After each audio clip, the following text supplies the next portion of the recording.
This video is for education and entertainment purposes only. Please consult with your healthcare provider before making any changes to your health plan. Hey beautiful soul, it's Jacqueline from the Lesbia Chronicles in partnership with Lichen Sclerosus Support Network. If you are looking to empower yourself with information, find acceptance, and reclaim your life, then please subscribe to our channel and please keep on watching. And if you have a friend or family member, loved one with lichen sclerosus, and you want to learn more about the physical and mental health aspects of living with lichen sclerosus so that you can better support them in their journey, then please keep on watching and please share this channel with them as well. Alright, so in our last video, I spoke a lot about my personal journey with sexual health and lichen sclerosus. And in particular, I spoke about sex therapy and my experience with working with a sex therapist and how truly transformative and supportive that was for my sexual health journey. So we're going to switch gears a little bit today. We're going to stay in that topic lane, but we're going to approach the topic of sex therapy from a more practical lens. So what I really want to chat with you about today is how you can find a sex therapist and kind of what to expect, how to kind of go about that vetting process. And then I also want to highlight some other resources that are not necessarily sex therapy or sex therapists, but that may be helpful and supportive to you in your journey. As always, if you find the information in this video helpful, then please give us a like. And if you feel compelled, please leave us a comment if you have video requests or if you have any follow-up questions or if you want to mention your favorite resources for supporting your sexual health. Definitely please mention those below. Sharing is absolutely caring. And with that, let's jump into the video. As a quick refresher, and you can learn more about the kind of ins and outs of sex therapy in my previous video, which I will link up there and also in the description box below. But very briefly, a sex therapist is a licensed clinician who's done their degree specializing in sexual health, sexual dysfunction, and relationship issues. So what can you expect from sex therapy? What kind of issues can you discuss and work on? Well, there's quite an abundance of things that you can talk about your sex therapist with, but let's just highlight a few. So some things you can discuss and work on are arousal issues, anxiety and fear towards sex and intimacy, avoidance and intimacy, low libido, low desire, trauma and sexual assault in your history. They can work with that. Any kind of relationship issues, be that current relationship issues or concerns about dating and disclosure and how to kind of navigate the world of dating when you have a condition that explicitly affects the genital area and that can come with some sexual health side effects. So definitely, those are some of the big ones, but of course they can really get really micro and fine-grained and work through those different issues with you. So those are some of the things that you can discuss with your sex therapist. You can choose to work with your sex therapist either as an individual, so one-on-one sessions, or it can be a hybrid where sometimes it's one-on-one, sometimes your partner is involved. You may include your partners. It really is up to you. That dynamic is for you to kind of work through what feels most supportive for you and your journey. Another thing worth mentioning is that many sex therapists will offer therapy both in person and virtually, usually via a Zoom kind of secure video call is how they will offer it virtually.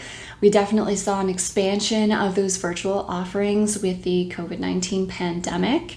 And I think this is in fact, quite a good thing that virtual care is offered in the counseling world, specifically because this opens up a lot more avenues for folks to actually get access to these types of professionals, where a lot of times folks in rural areas don't have a sex therapist working anywhere close to them. So we're talking they might need to get in a car and travel, potentially 8 hours to get to somebody's office, which is really not sustainable, right? It might work for a one-off appointment, but therapy is not a one-off appointment. It's an ongoing process, and so that's not really sustainable.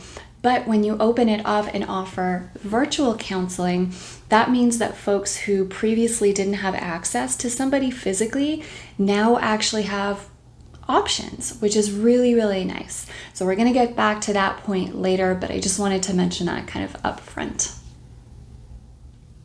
All right. Cool. So you're like, you know what, Jacqueline, I am sold. I am at the very least intrigued about sex therapy. I think I might like to give it a go. I think this sounds like something that I've been needing. I think this sounds like something that would be really, really supportive for me in my journey.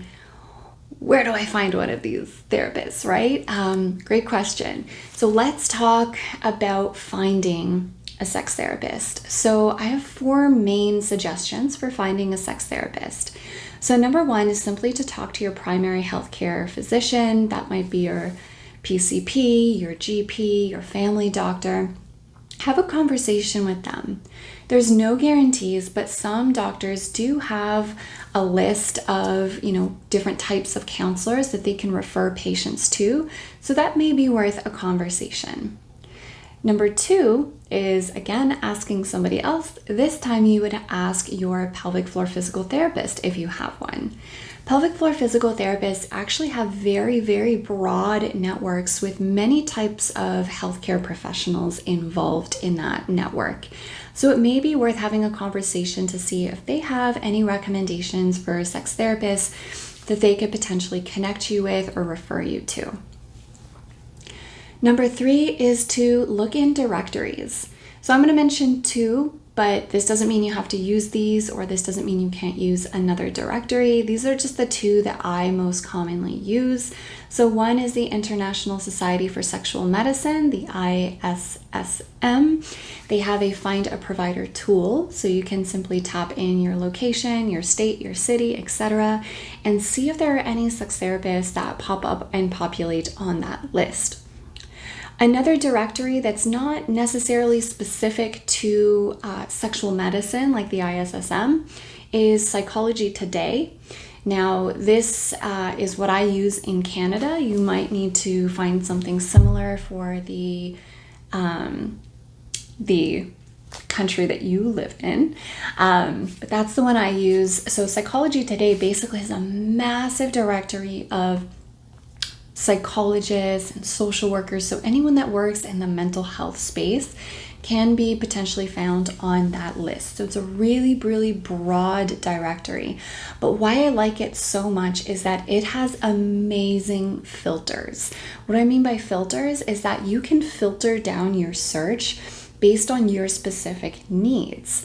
So I can filter for in-person only or virtual only. I can filter for sex therapists in Toronto. I can filter for, woman, if I want a woman therapist. So you can really get really, really fine-grained with those filters to try and find what you're looking for. I've definitely played around with it, and there's many sex therapists in Canada that have kind of populated through those searches. So give that a go. Try playing with those filters to find something more specific. With Psychology Today, if you click on someone, you can read their bio, and often there's information about insurance, about payment, and then you can usually see, many do, but not all, many do offer a 15-minute free consultation, and then there's like a little button that you can click to kind of connect with them and set that up. So that can be an option. And then the 4th recommendation is actually to just use Google. I know it seems so simple, but it really is quite powerful. So this is actually the route that I took when I was looking for a sex therapist. I actually just went home, opened up my laptop, google.ca, and then I just plugged in something like sex therapy near me because I allow my location to be turned on. Now, if your location is turned off, you might need to put sex therapist near X, where X equals the city that you live in. And that's essentially what I plugged in. And then there was like some individual providers and a few clinics that had popped up at the time that I was searching. So one clinic really intrigued me. They had a list of all the providers working at their clinic, and I kind of read through them and had like a top 5 that were really interesting to me, whose profiles really resonated with me, who I thought they might be a good fit for me. Let's see. And you might do something similar. And it doesn't have to necessarily be through just one of those options. You might mix and match. Maybe you have a couple providers that your GP recommended. Then you might have one provider that came up on the ISSM directory, and then maybe a couple that came from Google, right? So you have maybe your top 3 to 5 potentials. Now, great. How do you decide which one? It's not an easy answer, but what can really help narrow down your selection is vetting. What exactly is vetting? Well, vetting is essentially the process of you asking a series of questions to a potential therapist to help you get more clarity on who they are as a therapist and if they would really be a good fit for you. So you can ask these questions typically through email, but you may be able to call and ask those questions over the phone. I typically go for the email. That's usually the most common way that folks interact these days. So my email will generally start with, "Hi, my name is Jacqueline. I have lichen sclerosus." I give my really quick elevator pitch. It's an autoimmune condition. It causes these symptoms. It's affected my sexual health in this way and my quality of life in this way. Does this sound like something you feel comfortable working with? I might also ask if they commonly work with folks with sexual dysfunction or low libido or whatever it is that I'm concerned with. I might ask if they offer virtual sessions or if they're only in person. Because for me personally, I actually prefer virtual at this point. It's just so much easier for my busy schedule. I don't need to spend money taking the TTC, taking the subway, and all of that. So I may ask questions like that. I may also ask what methods and techniques they typically employ in therapy sessions. So for example, do they make use of art therapy? Do they do somatic therapy? Do they do EMDR? Do they do cognitive behavioral therapy? What types of methods and techniques did they like to practice? Are they kind of more mindfulness based? Again, just really to help you get a sense of who they are as a therapist, what sessions typically look like, and then, of course, include any other questions that you may have concerns about. And those can be really practical questions, by the way, about payment and insurance. They don't all have to pertain to lichen sclerosus. Sometimes when we're making decisions between 2 therapists, it actually comes down to, well, my insurance covers you and mine doesn't cover you. Or this payment option works for me, this payment option doesn't work for me. So ask those practical questions too. Whatever is going to help you make that decision, you send them those emails. Now, we do have a free vetting your sex therapist email template for you. So if you want to get that, basically, you're just going to go to the description box below, click on that link. Full disclosure, it will get you to sign up for our newsletter. Once you sign up, you confirm, you will get that download, and then basically you can kind of tweak that template to your needs.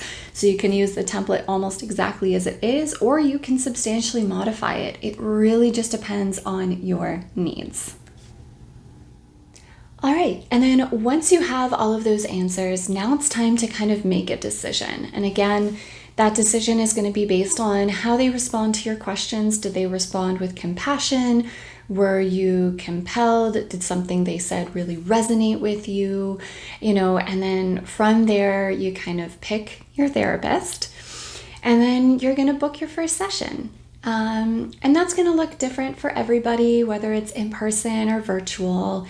Sometimes the first few sessions are a little bit more slow. You're kind of building that relationship. You typically don't start like full force, but it really depends on you and the therapist. So that's kind of how it goes with respect to vetting a sex therapist, finding a sex therapist, and then starting your therapy. One thing I will say is that consent is always important, and we are always allowed to change our minds.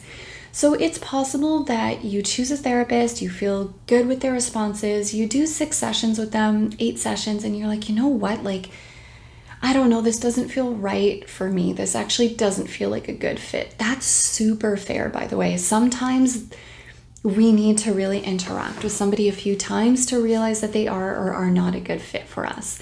So if you realize down the line, okay, they're not a good fit, you can choose to end that relationship, and then you start the process over. Maybe go back to that list if you had like a top 5 and choose the second option on your list and see if they're a better fit, right? Unfortunately, sometimes that's how these things go. It's the same for, any kind of relationship in life, right? Sometimes you meet somebody and you decide, okay, let's be friends and let's hang out, and then after a few hangouts you're like, oh, our values really don't mesh, and I don't think this is a good healthy friendship for us moving forward, and I'm gonna close this door. So know that you can always change your mind. Know that you can always switch if the initial therapist wasn't right for you.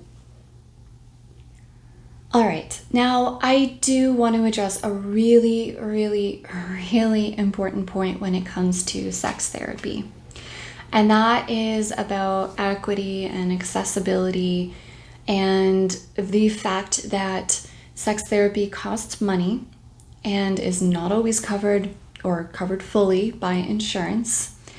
And not everybody is able to afford that. So I want to be very mindful that sex therapy is simply not accessible for everybody. So with that, it's always important for me that when I'm sharing resources with my community, I share a mix. I share a mix of free resources, mid kind of tier, so like not the most expensive option, but somewhere in the middle, and then the more expensive options, because I'm mindful that folks watching these videos come from all different walks of life. And so I want you at bare minimum to take away 1 or 2 resources that you can still tap into, even though maybe sex therapy isn't accessible to you. So let's start with some kind of free options to help support your sexual health. So there's a lot of pieces that can help with sexual health. And I'm a big believer in education and psychoeducation. And the unfortunate truth is that most of us simply do not receive sex education, or if you do, you don't get adequate sex education. You get fear-mongering, essentially. And no real education about your anatomy, about pleasure, about sex drives, etc.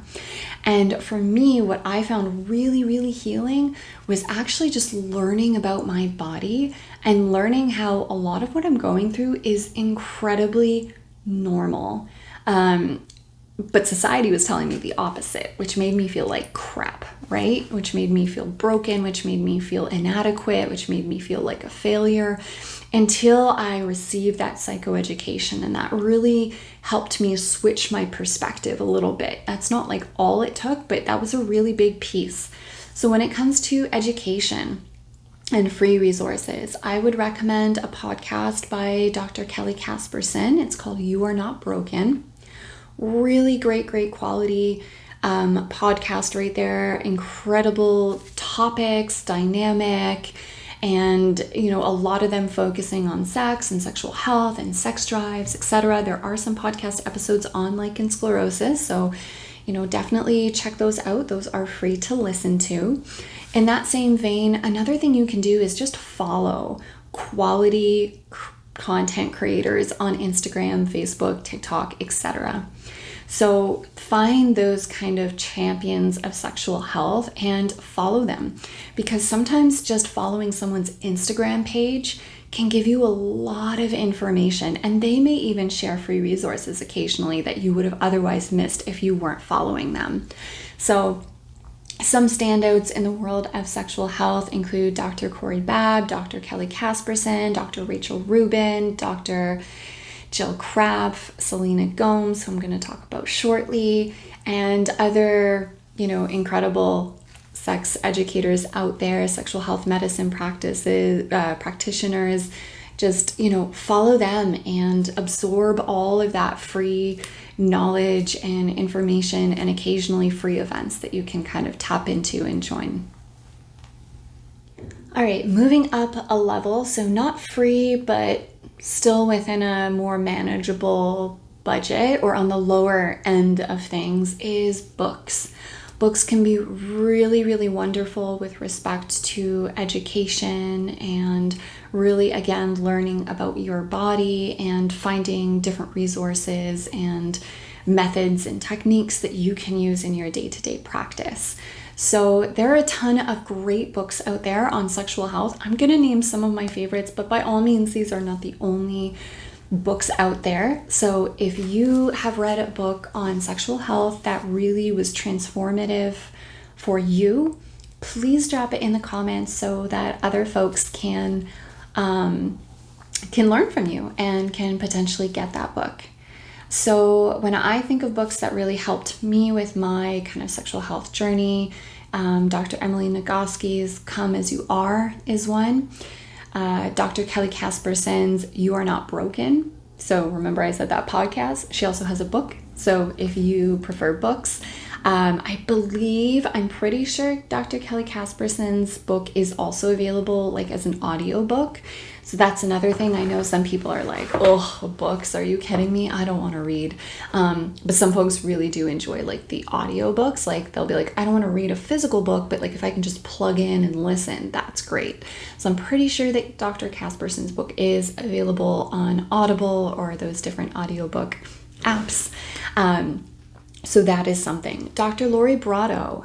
Yes, Dr. Lori Brotto, we interviewed her a few months ago on low libido. And Dr. Lori Brotto has a couple of really, really excellent books out there. Better Sex Through Mindfulness. So there's the Better Sex Through Mindfulness book, and then there's the Better Sex Through Mindfulness workbook. So what I love about this is that combo is essentially your psychoeducation and your sex therapy. So what do I mean by that? The first book is really that psychoeducation piece where Dr. Brotto is explaining our anatomy, hormones, sex drive, sexual health, and all that encompasses. And then, so you get that education piece, very, very, very critical. But then the workbook actually allows you to practice the different methods that she likes to teach her patients. Mindfulness is a big thing. Now, of course, mindfulness is great because that's another thing that is free. For the most part, you can do mindfulness and pay for it. Like if you want to pay for a premium app, or if you want to go to like, a specific individual and do it with them and pay them, that's your prerogative.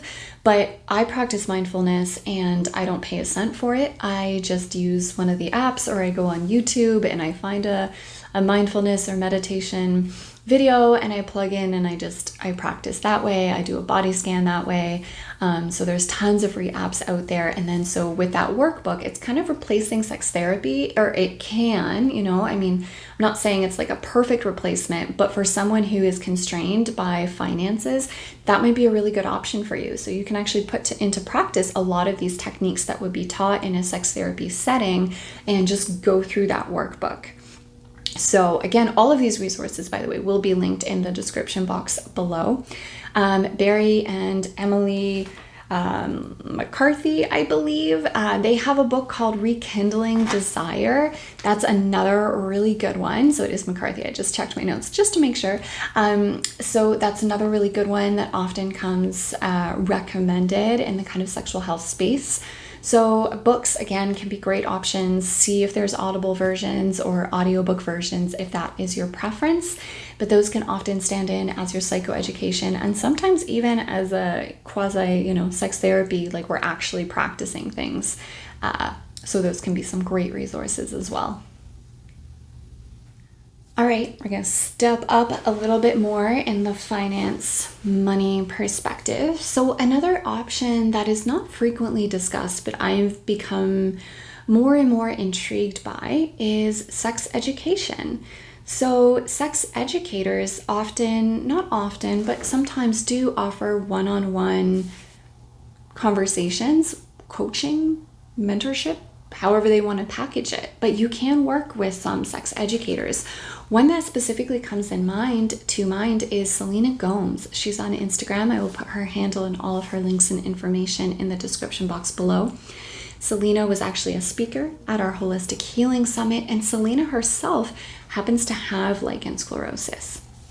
So working with sex educators is sometimes a nice kind of in between, because sex therapists, because they go through so much schooling, their fees tend to be higher, and sex educators can often be kind of in the middle, the mid-range with respect to pricing. So that might be an option for you to explore to see if that's a little bit more accessible for your budget. It's proving difficult, but my goal over the next year is to kind of put together a little directory of sex educators for the LS community to kind of tap into if they so desire. So I'm working on that. It's coming together slowly, but I am working on that. So if you are interested in having like a kind of sex educator list for lichen sclerosus, do let me know so that I know that all of my effort is not in vain. So yeah, sex education may be another kind of halfway, point in that finance scale. And then the last thing that I want to note that's probably still going to be the highest on this list, right below sex therapy, with sex therapy being the highest, is looking for group workshops and events. So these are more community-based ways of learning and healing together. And some folks do really well in a one-on-one kind of basis, but a lot of folks really thrive when they are healing within a community space, when they are learning and borrowing from the wisdom of others, when they are witnessing their pain in others and growing together. So there can be a lot of beautiful healing that take place in these kind of group-like settings. So I've partook in quite a few of these, and I usually just find them randomly because I follow a lot of sex educators and sexual health pages on Instagram, and so sometimes I'll see somebody that is doing, a session or a workshop on X topic in, the sexual health space, and if it pertains to me, sometimes I'll join and buy a ticket. So those usually do cost money because you do have to pay for the educator or counselor or therapist's time. But they are typically cheaper than sex therapy because you'll be offered this. Usually there's like a discounted rate. So pound for pound, it actually comes out cheaper to do the group sessions often than working one-on-one with a therapist. So a good example of this is in 2023, Lichen Sclerosus Support Network launched the Get Your Sexy Back program, which is being run by sex educator Shauna Faribaugh. So that was offered at $1,200, which normally would have been about $4,000. So quite a huge discount that folks got. And this is a 20-week program, right? Keep in mind, this is very, very long. And then you have access to that material for like another 3 months. So almost 9 months kind of worth of material. So it's really about kind of looking at the different programs out there and kind of comparing price-wise. Would it be more expensive for me to do this or to work one-on-one with a therapist? Often it is going to be more expensive to work one-on-one with a therapist than to do these group things. But again, there's so many factors that you need to think about in choosing what is right for you. If you are curious, we do have a video that kind of goes into detail with respect to what we do in the Get Your Sexy Back program. So I will link that video up there and drop it in the description box below. And if you're like, darn, I wish I got in on this, don't you worry. We will be doing this again in 2024. So we do have a 2024 waitlist. Highly encourage you to get on that wait list. There's usually an early bird special for you. So get your name on that wait list. It doesn't mean anything. It doesn't mean you have to do it. You're not committing. It just means that you'll be the first to know when we're opening our doors, and you'll probably get a little discount for being on that list. So definitely get on that list, even if you might not be able to make it or anything like that. But yeah, check out different workshops. I remember I did a kind of a quasi-sexual health. Actually, I did a couple quasi-sexual health related workshops with Nira Lull. And she, for the first one, actually offered a discount, a steep discount for folks with lichen sclerosus. So it's all about keeping your eyes open for these different opportunities out there. If you are subscribed to my newsletter, I actually always let folks know about any new events, whether they're paid, free, or anything in between. I always let folks know. So definitely get on my newsletter. You can do so by going to www.lostlabia.com/subscribe, so that when these different types of opportunities arise, you'll get a notification in your email, and then you can decide like, nope, not for me, and delete, or, oh my God, I need that. That's amazing. Yes, take me to it. So that's a really good way, so that you don't have to do all of that work to do all of the searching. You can just kind of sit back and let me do it for you, and let me share, when different opportunities arise. So those are some extra little resources that you can kind of use and borrow and build from to create your own little support system for your sexual health journey with lichen sclerosus. All right, so in sum, I reviewed quite a few different ways that you can vet your sex therapist, how to find a sex therapist, and then I gave a bunch of different resources that are free, medium priced, and higher priced that you can tap into to help support your sexual health journey with lichen sclerosus. So that is it for this video. I hope you found it helpful. Be sure to download our free template for vetting your sex therapist. And that is it for this one. I will catch you in the next one.